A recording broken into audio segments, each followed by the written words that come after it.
اعوذ باللہ من الشیطان الرجیم بسم اللہ الرحمن الرحیم یا صاحب السجن، اے میرے جیل کے دونوں ساتھیوں، اما لیکن احدکما تم دونوں میں سے ایک، فیسقی تو وہ پلائے گا ربہ اپنے مالک کو خمرن شراب، واما الآخر اور لیکن دوسرا، فیسلب وہ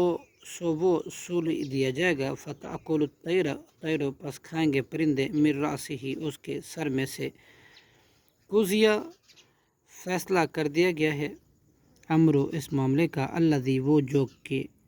فیہ اس کی بابت، تستفتیانی تم مجھ سے پوچھتے ہو، وقال للذی اور کہا یوسف علیہ السلام نے اس کو جس نے ظنا گمان کیا تھا، انہو کہ بلا شبہ وہ نجات پانے والا ہے، منہما ان دونوں میں سے، اذکرونی تو ذکر کرنا میرا، عند ربک اپنے مالک کے ہاں، فانساہ چنانچہ بھلوا دیا اسے شیطان نے، ذکر کرنا ربی ہی اپنے مالک کے پاس، فلبث سو وہ یوسف علیہ السلام ٹھہرے رہے، فی السجن جیل میں، بضع سنین کئی سال، وقال الملک اور کہا بادشاہ نے، انی بے شک میں، ارا دیکھتا ہوں خواب، سبع بقرات 7 گائیں، سمان موٹی، یاکلہن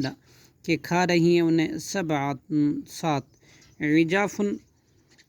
دبلی گائیں، و 7 اور 7 سنبلات بالیاں، خضر سبز، و اخرى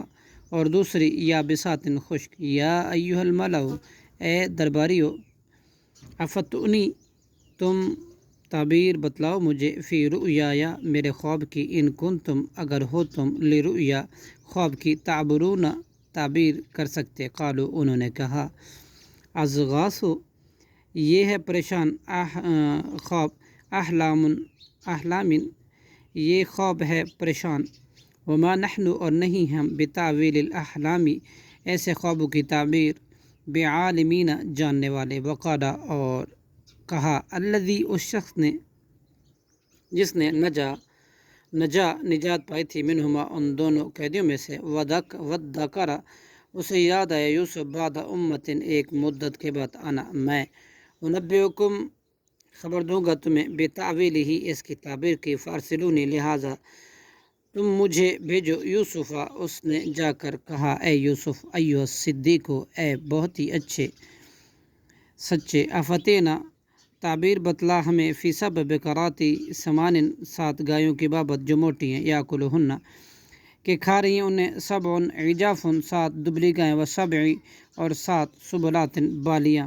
خضر و اخرى سبز اور دوسری، یابسات لعلی خشک تاکہ میں، ارجع لوٹو الی الناس لوگوں کی طرف، لعلہم تاکہ وہ، یعلمون جان لیں، صدق اللہ العظیم۔